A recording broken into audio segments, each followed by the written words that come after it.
To be continued. 3 little words that hold the secret to the next great story. 3 words that will thrill you, confound you, give life to new possibilities. Every variation of To Be Continued is a promise of adventure, a promise of excitement, a promise of unseen wonders and unexplored worlds. A promise that every issue you read makes you a part of a never-ending journey, and behind every page there will be an unopened door waiting for you. This story to be continued at your local comic book shop today. Visit comicshoplocator.com today.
Hey everybody, welcome to the Dan Wickline Show. I am your host, Jeffrey Toobin, and yeah, I'm back on video. Isn't that great? All right, folks, we are going to have another pre-recorded session, so I apologize that your questions aren't going to be able to hop into the conversation, but I am on vacation this week, so I've had some good friends willing to do some interviews with me and fill the time slots, so I had to reach out to one of my favorite artists and my collaborator on the 2019 book, The Freeze. Get it into the camera. He is a very talented artist and writer. After that, he did a book called Triage, where he did all the work. Well, writing, drawing. I don't know if he lettered it, but it's possible. He is that talented.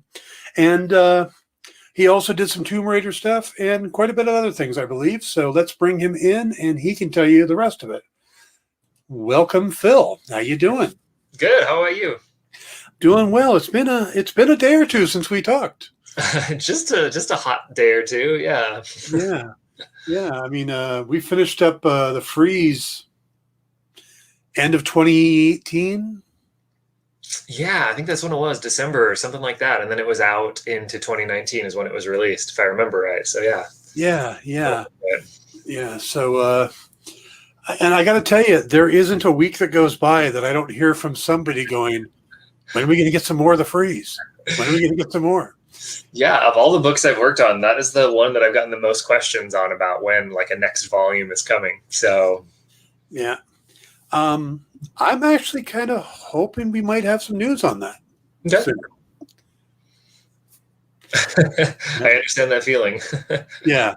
I actually have put a pitch together for the next arc, and it's currently being considered.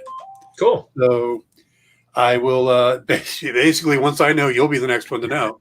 Sounds good. Figure something out. So, but let's do a little deep dive into Phillip Sevy here. Sure. Yeah. When did you get started in comics? I mean, I didn't really break in, I guess you could consider breaking in, until 2014, 2015. But I decided I wanted to do comics in like 93, and I started showing my portfolio around in 99. So it was kind of a long process, some back and forths and ups and downs. But yeah, that's the really like high level is pretty much, I think, Action Lab. I did a mini series with them. Was the first thing that I really did that was published wide. But then it was the Top Cow Talent Hunt in 2014, where I came in as a runner-up and then started doing work for Top Cow. And that's kind of when everything started really happening. Yeah, and Top Cow was the one that put you and I together. Matt liked the frieze well enough to move it forward, and he said, "Who do you got art-wise?" And I showed him a couple of people I was thinking of. He goes, No, check out this guy. And I went, yeah, that'll work. Yeah, no, I mean, I love the people over.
Talk a crazy writer out of trying to put a scene inside of completely full Dodger Stadium. Yes. Oh man, there were so many. Just, I mean, by nature of the book is a challenging thing to pull off visually in comics, and one of those. Yeah, it works so well for crowds to show stuff. And I was like, please, can we save Dodger Stadium for a future arc? Oh, I forgot about that, but now I very clearly remember the scene and everything. So, yeah, no, that's gonna even. It's not even in the second pitch. Yeah. Good for a while. Good, But good. now from there, you went on to do Triage, right? Yeah. Now you wrote and drew that one. Yeah, I did everything but letters on that one. I had a letterer who was Frank Vetkovic, and Frank's amazing. He lettered the horror book I did, The House, and he's doing a ton of stuff. And then I had someone who did color flaps for me, but I wrote, penciled, inked, and colored the whole 5 issues. So. Yeah, and I don't know if people realize you also colored the Freeze, so that's another reason, Yeah. Yeah, and The Freeze was probably the first. It was the first book that I colored like fully myself. I colored a one shot, kind of in a weird experimental style that I did called Paradox before that. But when Elena called me up about the Freeze, I was like, "Can I color it too?" And Top Cow is awesome because like anytime I'm like, "Can I do this weird thing?" They're like, "Yeah, sure, go for it." So yeah, it was the first time I got to do that. Yeah. Now, Triage was Dark Horse? It was, yep. Yeah, so right around the time I wrapped Tomb Raider Inferno, I was talking to my editor, and she was like, I'm wrapping up a lot of comics projects. And, with Dark Horse, a lot of the editors will be working on comics and art books or other things like that because of the way they do things. She's like, I don't have a lot on my slate. Let me know if you have any creator-owned stuff that you want to pitch. And I had not written anything for Dark Horse or anything like large on the professional scale. Most of it was indie self-published stuff. So we met at San Diego, and the week before I came up with this idea, and I had 3 or 4 character designs and like a rambling paragraph. And I pitched it to her, and she was like, that sounds cool. Send me, like, write that down and send it to me. So I sent it to her afterwards, and within a couple of weeks, she had it approved. There was like no pages, no script. It was a paragraph and some character designs. And I will forever, love and appreciate her trust in me for getting a book approved based on like very little track record in those areas. We'd worked together artistically, but hadn't written anything. So I think as I was drawing the last issue of the Freeze, I was working on outlines and scripts. And then once the Freeze was all done, I started doing concept work for Triage. And I spent about 15 months in total on that book. So that was working nearly full time on that the whole time. So that's another, when you're doing everything yourself, it can also take a long time too. Oh yeah. Yeah. I think having the chain of creators helps keep you focused, because it's like, well, I need to get this done because that guy needs work. Yes, exactly. I think I work a little bit faster when I'm like, in the production line, when I have the writer above me and the colorist behind me and everyone's working on deadlines. And when I'm doing it all, there's part of me that loves that more, because then it's like, if it works, I nailed it. If it doesn't, like, I can take full responsibility for it not working. But at the same time, like, unless I have a hard deadline, it's, all the pieces are working together at the same time. I'm coloring it in my head as I'm writing it and drawing it. And it can be exhausting. So I like bouncing back and forth between projects where I take different roles. Yeah. Yeah. I'm the same way. I can crank a comic script out in no time, but if I don't have a deadline, I'm just going to meander. Yeah. Now, so what was the pitch on Triage? Sure. Yeah. So the basic idea of Triage is about a woman named Evie. She's a labor and delivery nurse. And in process of basically the first issue, she comes across alternate reality versions of herself. So in one reality, she's like this Furiosa post-apocalyptic warrior badass. In another reality, she's a superhero. And she comes to find out there is an entity that is hunting and killing her across all realities. So she has to band together with surviving versions of herself to try and figure out who's doing this, why are they doing it, how do we stop all existence from collapsing in on itself. So big sci-fi concept grounded in like character work and defining, like, when you surround yourself with all these different versions of yourself, how do you feel you measure up, and what are the core important aspects and elements of yourself outside of all these extra labels and things we attach to ourselves. So what you're saying is you wrote Loki about a year or two before they did Loki. I guess so. I'm a little bit behind on Loki, but I love it so far. But yeah, we'll just say that I did the proto Loki. So. By the way, episode 4, mid-credit scene, don't miss it. Okay, good. I'm glad to know that. I'm going to watch them. I think tomorrow I'm playing catch up. So yeah. And stay off the internet. Yeah, every time, like, I'm only on Twitter a little bit every day. That's about the extent of my internet. but I saw people like loving the episode. So it's like, I got to just scroll quickly before someone spoils it, because they will undoubtedly do that. Yeah. I know some people who didn't like the third episode, and I don't understand why. Okay, I haven't watched that one yet. I've watched the first two. So yeah. No, I've liked all of them so far. I think Tom Hiddleston is just amazing. Oh, yeah, he and Owen Wilson together are just like a fabulous chemistry. And yeah, it's been my favorite Marvel TV show so far. Yep.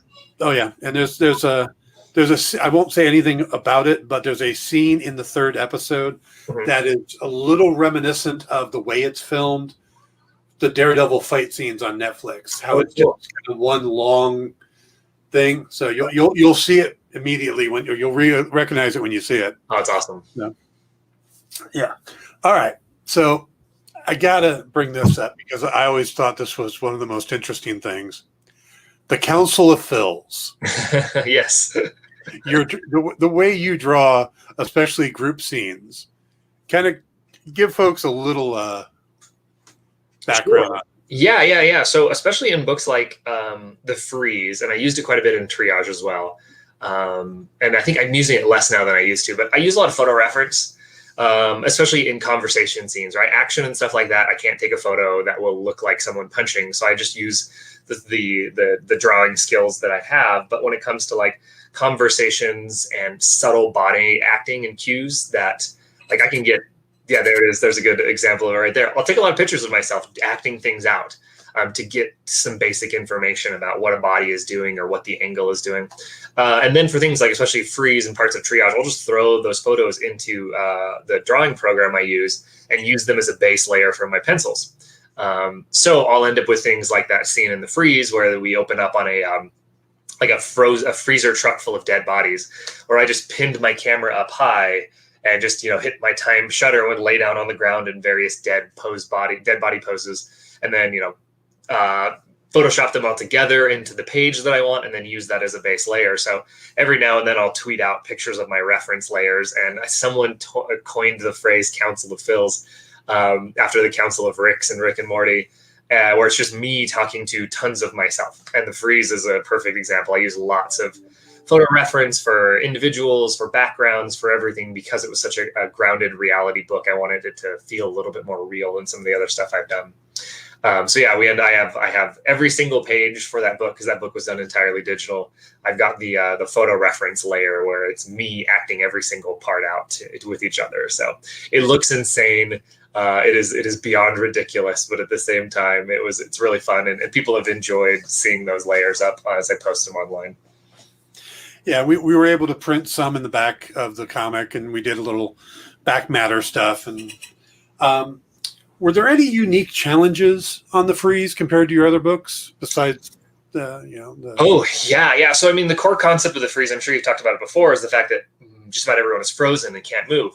And showing that someone is frozen and can't move works really well on film, because all you have to do is rotate a camera around and you can tell that the person is inert. However, the challenge in comics was much, much more challenging because everyone is frozen in comics. Every panel change, people can move, but we don't actually see visual movement. It is our brain interpreting the change and filling in the gap between panels as the movement. So finding a way to showcase that people couldn't move using only still images was quite a bit of a challenge. And I think I came into it with coloring. I made sure that the frozen people had more of a bluish tint, because they're not physically cold, but at the same time, that was like a visual language shortcut that could easily recognize, like, oh, that person is frozen, they're more blue. But that was one of the biggest things, I think, going into the book. And then throughout the whole thing is how do we show that someone is not moving in a medium where nothing moves? If we ever get the Freeze TV show or movie, I'm very excited to be like, it's so much easier to do all the things that I was doing when you have a camera and actors. I think that was one of the biggest ones. And I think the first issue was a fun one because you had sent me the script, and it was written as it is, but the nine panel grid on nearly every page was a concept that I came up with. You were 3 to 5 to 6 panels on every page, which is kind of like fairly standard. Yeah. And I loved the way the first issue is very like syncopated and almost rhythm and time until you get to that final moment. There's almost like a real time feel to it. So I wanted to use kind of a structured grid, and I love like 9-panel grids. And I think I pitched it to you, and you were like, let's see how it looks. And so we went that way, and it was a lot of fun. And I really like how it turned out and kind of the pacing of it. But it wasn't written for a 9-panel grid. And I realized the difference when I was drawing it, because a lot of the scenes are 5 to 6 characters in every scene, which is not a big deal when you're doing kind of like whatever works for storytelling. But when you have to fit 5 to 6 characters in 9 panels on a page for like 20 pages, that was one of the most like just time consuming and difficult issues I've ever drawn, because I made it hard on myself in a way that's like, how do I fit 5 characters into every single panel, because they're all talking and they're all interacting and they're moving around. And so, yeah, there was lots of fun challenges with just the concept. And then my added brain of like, what can I do to make this harder on myself, which is often how I approach all my art and writing. So, well, we also didn't take into account poor Troy, who had to then figure out where the dialogue balloons were gonna go. Oh, after moved around. Yeah, I spent a lot of time in layouts working out to make sure, like, will this work for Troy, or is this going to be a mess? And obviously, Troy's incredible at what he does. So I think there were a couple of times where I was like, this is the best I can do, and I know Troy will help elevate it. Yeah, but I'd get little notes from him going, okay, who's actually saying this line? It's this guy, and he's on this panel now.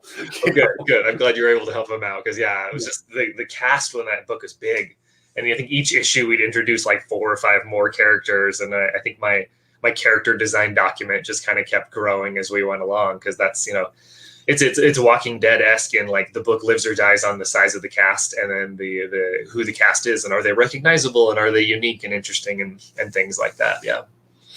Now it was the first time I ever started the script with the character descriptions, and casting them. Mm-hmm. And I kind of picked up on that, but I realized that this wasn't like, oh, I'm doing the Tom Judge book. You guys know what Tom Judge looks like. You know what his friend, that was easy. Did casting the thing, giving you an actor, help in that process? Oh, yeah, it totally did. And I vaguely remember conversations we had early on where you're asked, like, would this be helpful? And I would be, yeah, it's actually really helpful, because I'm not going to necessarily like make sure this person is 100% like this likeness. I'm not going to like trace their faces. But at the same time, it gave me a reference folder to where I could throw a bunch of like the different images and rotations of this character's head and then design it from there. And I always had something I could go back to make sure it was consistent. And I think that was one of the things we tried, especially with the book based in LA. Like we wanted a diverse cast and a bunch of, different people and shapes and sizes and ethnicities, and being able to just write in that early discussions about like, these are the actors I'm thinking of. It gave me a really quick way to be like, how do we look visually? How do we look, how does this all work together? And then something to anchor myself to, again, because as our cast got into like, it was like 10 or 15 characters at one point, it felt like we're individually designed and kind of going through the book. Yeah, I know that first conversation we had, you brought up, it's LA, we should be as diverse as possible. Mm-hmm. And I'll admit that the concept of the freeze actually came up with like 10, 15 years before we ever started working on it. Uh-huh. It's something I had actually shopped around a couple places. I mean, at one point I was pitching it to Ahmet Zappa. Okay. So I hadn't really thought about that angle, but the importance of diversity has grown over the last couple decades too. I mean, it's been important all along. Sure. But getting that trick, kind of jumped into my head. So then I really wanted to do that. I'm like, oh, okay, well, let's make this guy African-American, this guy Asian, and just kind of go from that angle. And I think it helped the book a lot. So, I think that's something you pushed that forward, and, I was happy to do it, but I think it really helps it, and especially grounds it in LA. Yeah. Yeah. I think but we also tried to use like real locations. Did. You asked for Griffith Park Observatory at one point, Yeah.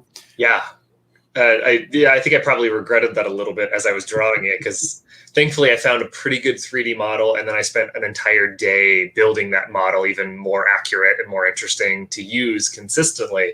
But whew, yeah, next time I'm like, yeah, how about the desert? Can we do something in the desert? Maybe a warehouse. A warehouse would be good.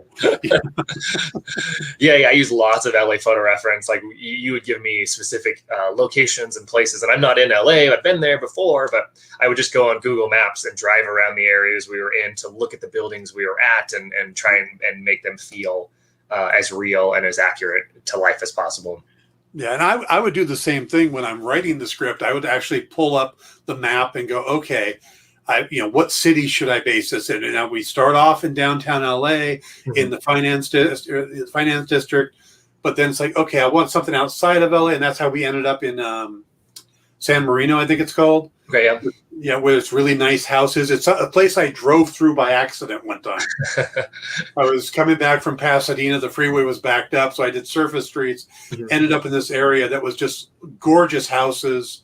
It's like, yeah, I'm never going to be able to afford to live here. So let's put these characters here, because this is where I'd go if the end of the world happened. Yeah. But yeah, so I think we even put in the Huntington Library or one of the. Yeah, no, that was it was really, really helpful and fun to kind of do that. And I think, as I moved into triage after the freeze, I spent probably 6 weeks of just concept prep time, designing environments and building things, and similar to what we did with the freeze, kind of on the fly. But in doing it as we did the books, I was like, oh, this is really important. And especially in a book where like it's different universes and all sorts of things like that, I wanted distinct looks for everything. So I took a lot of kind of that need for like understanding the places we're in and using reference and designing stuff, and took as much time as I could. Even after 6 weeks, I had designed half of everything I needed for issue 1. So triage was super design heavy, and I had to do a bunch of it kind of as we went along, just with, again, if I'd have had all the time I needed, I would have spent about 2 years doing design work on that book before I even drew a page. So that's the thing with comics, is you never have all the time you need, because you have to do everything in the world when you're writing and drawing, and even in individual roles. It's not just like, oh, you just do this one thing. There's so much work that comics professionals do to get a book done. Yeah. Oh, absolutely. And it's so different. I do some novels now too. And, in comics, it's kind of easy as a writer. You go, panel 3, Bob pulls a gun, and you can leave it at that. In a novel, you don't have the artist to do the heavy lifting. So now you have to describe what kind of gun it is, how he pulls it. You got to get very descriptive, because you don't have the artist to do the picture with it. Yep. Now, when the covers for the freeze, our first the cover itself, the main one on the trade. Yep. Yeah. This one, you came out just out of the blue. You had that, and it was gorgeous. And then we did a couple similar styles that ended up being the chapter breaks in the trade. Yeah. What is your approach to doing covers? I mean, because we've got the one with the Griffith Park Observatory, the one with him doing the crowd surfing as Jesus. I mean, they're great covers. Oh, what is your approach to doing covers? Yeah, I mean, I try and find, if possible, like a unifying visual theme that I can do with all the covers. Hence the chapter break images, which at one point were going to be the covers, and then we got, after I got them all done, it was like, oh wait, no, I don't want these as covers. Not you. It just came down the line. They're like, oh, these aren't going to work. So we thankfully could still use them elsewhere. So then from there, it's my goal is always to find something that feels applicable to the issue that it's selling. I don't want a cover that looks really cool but has nothing to do with the insides. So what can I find thematically from that issue that describes what's happening, and how can I distill that into a really striking image? I think the second issue is the heart inside, like the frozen foods aisle or the dairy aisle, and then the third issue was the crowd surfing Jesus, and the fourth one was over Griffith Observatory. So it was like, I think some of those covers I was doing before you had the scripts fully written. So I was just like, what's something important that happens in this issue, or what's a theme, or what's the general concept? And from there, I could come up with a bunch of different ways of what's the best way to display that. So I was glad we got a chance to do, yep, there's this right there. I was glad we got a chance to do some different versions of the covers too, even though I really love the hand motif for the original covers that we did. Yeah, and I thought the hand motifs, there's the Griffith Park Observatory one. Yep. The hand motif, of course, the first one, I think I've got the other ones in here. Yeah. It was also kind of moving the story along. Mm-hmm. So you could see, you know, like each chapter you got something that really kind of hinted at where we're going in the next chapter. Yeah, chapter 2, we found the body. Yeah. Chapter 3, okay, yep, the killer with the scalpel. Yeah. Well, actually, that's chapter 4. Chapter 3, I think, was like the rosary or something like that. Yeah. We introduced the concept of this religious group. Yeah. And I still love those covers. They're still like my favorite kind of unified way the book would have gone. I also try and think really hard, like what is going to stick out on a comic book shelf? Because, you know, if you go into any comic shop, you have anywhere from like 50 to 300 singles on a rack or a wall or something. And what are colors? What are images that I can see this small on Comixology, or I can see across the room that pop out? And I felt like the really bold colored hand with a black background stuck out too. So even with the covers we ended up with, I was like, from a distance, what is popping about this and what makes it stick out? So that's kind of always my thought process behind covers. I think for Triage, each issue had a different character highlighted. They were center focused on the page. My angles would change from upshot to downshot depending on the character and the mood, but I wanted everything to feel like if you line them all up in a row, they would feel cohesive but different and also kind of stick out. So I don't think my approach is anything different from anyone else doing covers, but like that's what I'm thinking is how are we going to pop this out, and how is it going to like pay off the book that they buy?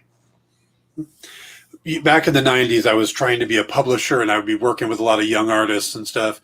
And I tried to explain to them that the basic idea is that the comic cover is what's going to get the person to come over and pick up the book. Yep. The interior art is the one that is what's going to have them take it home. The story is what's going to have them come back looking for it later. Oh, that's a good way issue too. Yeah. You know, because and that's the process, and that's why all those parts need to be good. Mm-hmm. But yeah, you need that cover that's going to get people going, what the hell is Yeah. I think the first issue of the Freeze was just phenomenal for that. I always wanted to do t-shirts of that. Oh, that would have been cool. Or I mean, it could still happen. Who knows? Matt, if you're watching. Hi, Matt. How's it going? So what have you been working on recently? What do you got going on? Sure. So I've done some stuff for Z2, which is a publisher that does a lot of like musician and performer themed tie-in books. Mm-hmm. The one coming out right now, I just did half the art for a graphic novel for a band called Ice Nine Kills. And they're like very much a horror themed kind of metal band. I'm familiar with them. Yeah. Yeah. So Steve Fox, who was another Top Cow Talent Hunt winner, wrote the graphic novel, and I drew alternating chapters. Z2 will often have a couple artists on a book because they're fairly large. And Steve just but the story he told was a very like 80s to 90s slasher kind of homage, even though it takes place in modern. And it was like slasher flick in high school, which is like all my jam. It's like my favorite genre of horror movies. So I got a chance to do that earlier this year. I did a little bit of work on the Anthrax anthology that they did. I got to work on a Gerard and Mikey Way script. Derek Robertson drew half and I drew the other half. So I've done a couple things for them, some that haven't come out yet. I am working on a graphic novel for Dark Horse right now that is not announced. It probably won't be announced until next year, but it's not an original concept, but I am adapting it from a different medium. So I've got the script all written. I'm working on layouts right now, and I'll start art into it here in the next couple of weeks. It'll be, I think 90 pages is where we're at right now, and that's probably where it will land. But I'm doing everything on that one, including colors and letters. So this will be my first like big book that has letters. And I spent last year, I mean, obviously COVID, quarantine, and pandemic and stuff had a real slowdown on the comics industry. So a lot of the projects I was working on got canceled or pushed back to some sort of future date. So I spent working on a graphic novel that I've been working on and off for years. And I sat down and finally wrote the thing. And I'm in the process of working on the pitch. I've got probably the first 30 some odd pages drawn. Haven't been able to touch it for a few months just because work picked back up, and that's not a bad thing. So as I kind of finish out projects or I need a little bit of break in between, I'm just working on that. So Dark Horse, I've already talked to them about that. They haven't like signed off on the book, but I'm working with my editor there who is interested in it. There's a couple other places I've talked to a little bit.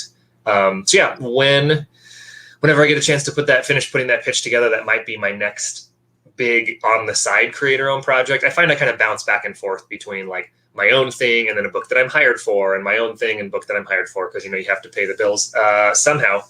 And yeah, so that will hopefully be like my back pocket project for the next couple of years, because it's big. It's many pages. It's like 600. So. Oh my God. Yeah, you worked with me a little bit. I'm like, what can I do to make my life harder? You're thinking of putting out a 600-page graphic novel? I am, yeah. Yeah, I have it all written too. It's one of my favorite things I've ever written. I already have like going straight to an omnibus. Yeah, basically. I almost want it to feel, it's going to be black and white. I want like a rougher, like newsprint paper stock, slightly different size. I've talked about like the production and marketing. All these things I'm thinking as I'm putting it together. I want it to be like very different than kind of what you would normally see. So we'll see. I mean, who knows? In 5 years from now, it still might not be together, but it's going to take me 3 to 5 years probably to do with everything else. But you got to have the thing you work on that just keeps you going. So yeah, absolutely. So where do you get your inspirations from? Oh, honestly, it's kind of what questions am I asking myself about life right now? And a lot of, anything that I'm writing or whatnot, it all kind of stems from like what things am I processing? Am I working through? What has been my experience? What are the questions I have? And then from there, it's like, what is the best vehicle to tell that story? Is it sci-fi? Is it true to life? Is it like slice of life? Is it superheroes? Is it where can I take these thoughts and feelings and find a way to tell a story with them? So like Triage was very much about kind of identity crisis that I went through the last few years. It tied into both like my shift from corporate into comics, which was very much a surface level thing, and then very much tied into redefining my identity with major shifts in my life with religion and other things like that. And then it was just like, the vehicle was like this gigantic, fun, very, very comic book story about, hopping between dimensions and realities and big guns and superheroes and all the 90s stuff that I grew up loving as a comic book reader, transformed into like this vehicle to tell this very personal story about, are we able to redefine who we think we are when that all falls apart? So it's kind of, and I can't tell a story or work on a story that I'm not like just deeply emotionally invested, that comes from like the interior of my soul. And whether that works its way out into the work or not is up to anyone who reads it to decide. But like when I did a Paradox, it was very much about a father-son relationship, as at that point, my son was fairly young. So I was transitioning from that role of only knowing myself as a son with my father to now being a father to my son, and kind of how that shifts your perspective. And that was that was woven into this big like paradox loop time story about, time travel keeps coming back. I just love paradox time travel shit. I did The House with Drew Zucker, was a big World War II haunted house story. And that one was love of horror and the concept of like psychological horror and dealing with the things that you are guilty about and how they haunt you the rest of your life unless you face them head on and whatnot. So yeah, all sorts of stuff, but it has to come from like a deeply personal place, or I just won't have the energy to invest. The House we spent 7 years on. Triage was 15 months. Paradox was all of 30 days. It was very much a one and done project, but this next one that I'm working on could be 3 to 5 years or 10 years to whatever. It will be done at some point. It will be out at some point, regardless of how it comes out. So, yeah. Now, you mentioned the pandemic. Correct. And I've been talking to a lot of people lately, a lot of creators. Mm-hmm. And I know that for some, they went into it thinking, well, I'll be at home, I'll be able to get a lot more work done. Yeah. And now talking to them as we're kind of coming out of it, a lot of them didn't or weren't able to get a lot of work done because of the things that we do to help our creative process. Talking to somebody last night, they say, well, you know, when I want to get my brain going, I go to a museum or I go to, you know, the movie or something like that to get things started. Yeah. For me, I would go to a Starbucks or a Denny's or something, get away from my comfort zone. And then it was easier for me to focus where, you know, at home, I've got my elderly parents that I live with and I take care of, stuff like that. So I've got all these distractions. So, and without a Starbucks to go to, my creativity last year waned a lot. Yeah. How was it for you? And what is it that, if it wasn't creativity, did you focus on? I learned to cook. I went from barely knowing how to make anything to, you know, I'm cooking all the time now. Oh, that's awesome. You know, and I've got a bunch of recipes I do and stuff like that. So what was your pandemic for you? What got you through it? And Sure. It's a couple different things come to mind with that. One of the things that I ran into very early on, so just coming into pandemic alone, I had just wrapped up Triage. Like I said, it was a 15-month investment. And by the end, I guess you could say burned out. And it's not like I hated or was angry. I had put every ounce of myself into this book for 15 months. And the book did like fine. I mean, the numbers were like half of what the freeze was, maybe at best. And, you know, numbers and success don't define a book by any means whatsoever. But I had put so much into this. And at the end, I was just like, this is all I've done. And I had to actually step away from just like, I couldn't even like read and enjoy comics the same, because I've just been so immersed in them with work and everything that I just had to step away for a while. And as we entered that phase, I was already struggling to like find things that inspired me. And I was just dissatisfied with a lot of the stuff that I was doing. And I thankfully, I had some really good friends. I've not been ever a big manga reader. I'd never quite found books that had spoken to me. I've read some Junji Ito and I love Junji Ito to death. So it's not like I was like, there's no manga. I was like, I love this horror manga, but it wasn't inspiring me the same. They introduced me to Urasawa, and like Monster is what I started off with. And I've read Pluto and I've got all of 20th Century Boys here. And I've read just trying to read everything he's done. And that was just a breath of fresh air. So I started picking up a lot of different manga because it was a different approach to storytelling. It allowed my brain to engage with comics in a way that I wasn't trying to figure out like how to make a book like this, because I'm not going to make manga. Like that's just not going to happen. So that was a nice creative recharge that I spent the year absorbing stories that were different than the stories I'd been absorbing. So it gave a little bit of a recharge there. But there was a solid couple months where I couldn't draw a thing. Early pandemic, coming out of burnout plus pandemic plus just world in crisis. I'm a very like empathic person. So with all the pain happening everywhere last year, it just overwhelmed me a lot. And I had to be comfortable with not being able to draw, which was the first time in years and years and years and years I wasn't drawing every single day. And I just had to be okay to sit and like, it's okay to not be productive sometimes. Sometimes it's okay to just survive what's going on. And as I started to come out of that, that's when I started to do a lot more writing. Triage was the first big project in a long time I'd written. And I felt like I was just getting kind of back into that groove of stuff. So I found like giving myself very regimented like habits. Like I would get up in the morning, I've got a little pergola in my backyard, and I would sit there for 2 or 3 hours with my laptop or my notebook, or just put music in my ears between, Churches and Taylor Swift's Folklore album. That was my whole year last year, because I could just turn them on. It would put me into a nice place in my head, and then I could just write.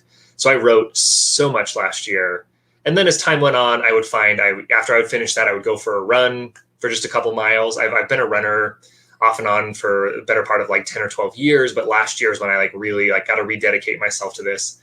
I ran more miles than I ever ran last year. And they weren't like long runs. It was just every couple of days I'd go run 3 miles. And it just physically got my body going. It got me out in a way that wasn't out in the world where we couldn't be, but it was outside. And you just started doing like little, like even more regimented daily life than I usually had. Like, all right, 3 hours in the morning, then, go run and then get back. And that would be drawing. And I did a lot of like little bookmark sketch cards and like little things along the way that weren't big projects, but it allowed me to do stuff. I kind of reworked my style entirely and how I wanted to approach stuff, and did a couple like one shots just for fun and put them out there. And then as the year went on, things started to come back as far as like work goes. But it was a good amount of time where I had to be okay not doing anything, and then kind of exercise different areas of my brain that I hadn't been, just to find like the passion for things again. I think last year was very difficult. I've worked at home for years, so I didn't have any habits that necessarily required me to be away from there to be inspired. It was just very much like I get up, I do the thing that I'm supposed to do for X amount of hours a day, and then I'm done. And when all of that kind of got thrown off, just with the emotional bandwidth I had, is what I kind of had to adjust to. And it's still, I mean, we're what are we now? June? No, we're July. Crap, we're July 21st. Yeah. And my productivity is not even half of what it was before 2020 started. Like I'm doing stuff right now where I'm like, oh, I can do those 4 pages in like a week, no big deal. And it's like 4 weeks later and I'm just barely getting them done. Life's just been a little bit interesting. And I think we've all had to have a little bit of patience with ourselves in understanding that our process might not go back to the way it is. It might go back to, we might have to find new things, but we can't just necessarily sit down and do things the way we used to. There's a lot of work that needs to go into figuring out how to do that again. I've talked to a lot of people in comics, outside of comics as well, but who've really had just kind of very, very difficult moments in the last year and a half, where it's like, what am I doing? Am I ever going to do this? Is this ever going to work? Very, very crisis moments. And I understand those. I've been there in the past year myself. And I think it's just having a little bit of patience and understanding, like, as far as the comics landscape goes, I don't think things will start to be back to the same way they were until we're into 2022, just with all the disruptions and the editors and the people I've talked to about what's happening, production and schedules. And I, even at that, I'm like, I don't know if things will ever be back to where they were. I don't think I think we always need to be pushing forward, right? There's just that kind of crisis that we've faced, and now we're trying to come out of that trauma state as an industry, and then also individuals as well. So it'll be a lot of work and a lot of processing, but I think everyone's felt it in some way or another. Oh yeah, absolutely. I know on a personal level, I had an opportunity to try to pitch a romance. Like Hallmark movies. There was a company looking for those kind of screenplays. Sure. And I've been wanting to do some screenplay stuff. But it came at the end of last summer. Okay. At the same time, my father got ill and he ended up passing away. Oh. And it's like, I don't have that. Yeah. And I'm not one to pass up any project. Yeah. Because any genre, whatever, I will write it because I'm a writer. Yeah. And just couldn't do it. And that's probably the first time I've ever just walked away from a project. Like, I'm not going to be able to do this for you. Yeah. And I don't know if I could have done that when I was younger. Yeah. So now you talk about being very emotionally connected to the stories you're working on. Yeah. What do you think that would limit you from doing something like stuff from Marvel and DC, or could you find a connection to Batman and do a Batman story? Oh, totally. Yeah. I don't think it limits me at all. And I think when I'm talking about emotional connectivity, it's especially something that I'm doing multiple parts to. Like if I'm writing and drawing it, there has to be. But I mean, working with other characters or things like that, I think there's always going to be something in every story that gives me something that I'm excited about doing. So if I was to be hired to, I don't know, like to do some third-party character to write and draw it, like I've been a comics fan literally for as long as I can remember. My first memory is 2 years old, and it involves Secret Wars action figures, Iron Man and Magneto. So like, since my brain has recorded things, it's been in comics. So I don't think there would be much work to find an emotional connection to the things I'm doing. And I think, as a writer, whether we're writing our own things or we're writing something else, if we don't find something to emotionally connect, the story is not going to feel true and honest. Whether it's, your individual stuff or a My Little Pony script or anything along the way, we have to find something to make the story true. And the truth in story is not the physical events or the physical characters. It's the emotion. At least I feel it's the emotion and the narrative and the theme that we're talking about. So I don't think it would ever preclude me. I think there could be circumstances that I could foresee similar to the project you had last year, where I'm just like, I don't have a story to tell with this character, so I don't want to like force something. That doesn't mean I wouldn't explore and try and come up with something, but I am in a similar spot now where I'm like, I'm old enough, I have limited enough energy and capacity that if something's just not going to happen, then it's just not going to happen, and I'm not going to try and force it, because I know the work will not be to the quality that I want it to be. So, yeah, I've taken on some interesting characters and interesting projects, and I've always looked at it from the point of view of, I just want to find, I need to find the story I want to tell within those parameters. Mm-hmm. You know, whether, you know, it's writing a Green Hornet story for a prose piece, or Vampirella, or characters that I've, you know, I'm not emotionally connected to either. But if you did get that call and they said, okay, Marvel or DC, and they said, well, all right, what character do you want to do? I think anyone who follows me on Twitter would know that my answer would be Cable for Marvel. Cable's like my favorite X-Men character. And I don't know if I necessarily this moment have a story to pitch, but at the same time, like, he's just my favorite. He is everything that's perfect about comics. Just like the insanity, the over-the-topness, the visual design, the everything in the world that made me excited about comics growing up, I still find in that character. And also like time travel, you know, that's sucker for that. And that's what I would do, because I mean, I think as a character, he's incredibly like famous and popular. But at the same time, if someone was like, "What's the best Cable story ever?" I don't know. Is there a best Cable story ever?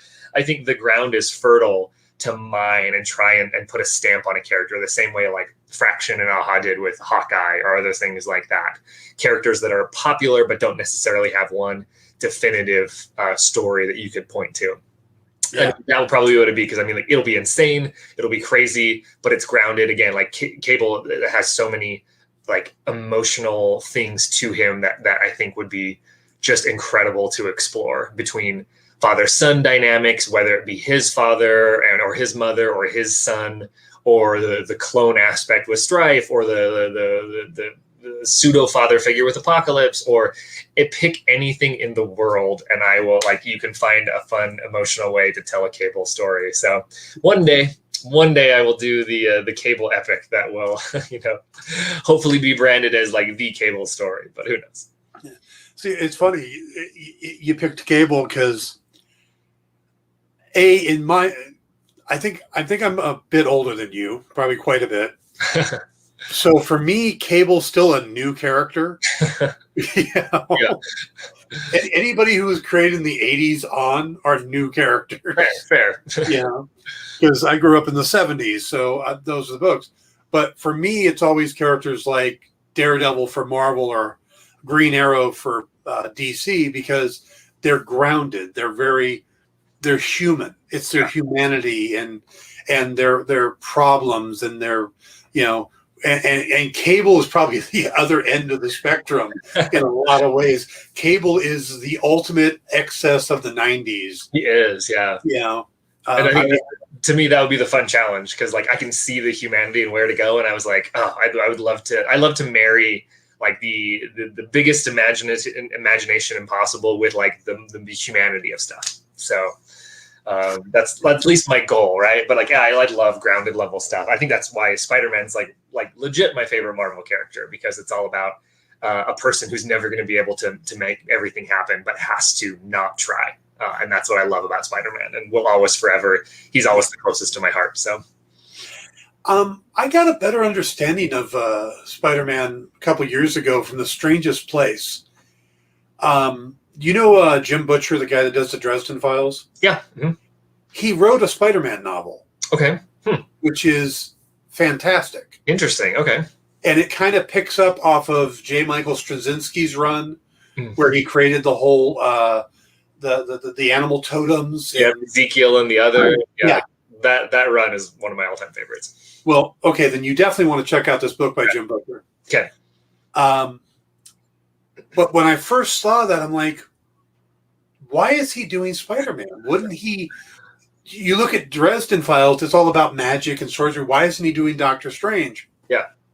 And then when I looked at the actual characters, taking the powers out of it and everything else, Mm-hmm.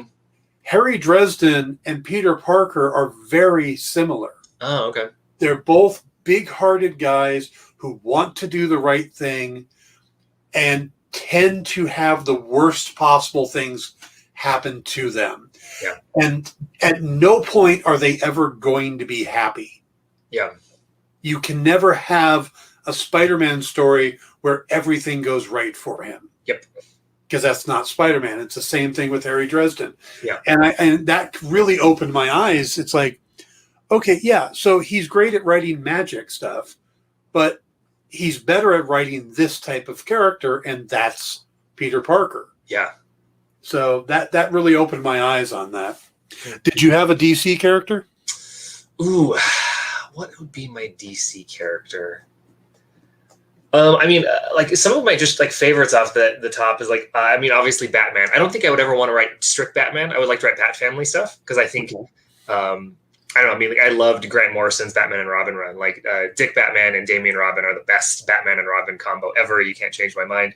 But I love Hal Jordan as a Green Lantern. Like I love that Jeff Johns Green Lantern run, and I've always loved Hal Jordan Green Lantern. There's something about him. So I don't 100% know. I would probably want to actually, if I was going to write and draw it, something in the Amazonian like sphere, because like outside of like Cable, I love like physically muscular, and I love drawing physically muscular and powerful female characters, probably more so than what you typically see. Like if you know, I think when I first started on Tomb Raider, I had to redraw the first 3 pages like 5 times because I kept drawing Lara way too strong, way too muscular.